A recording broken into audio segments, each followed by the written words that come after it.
صدق اللي وحوف ما ادري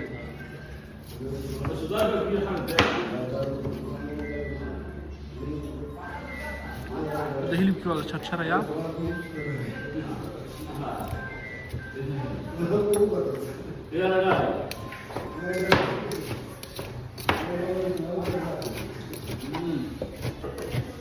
hilibkan waa hilib geel sida arkaysaan waa hilib adag weeyaan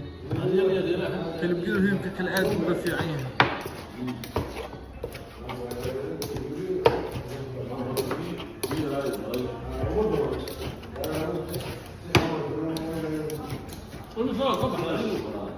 waxaa ka baxay hilibku ka dhawaado inta hilibku ba xirama مع laftiisa waa kala qaadiyay ما تغيرت عشان سنة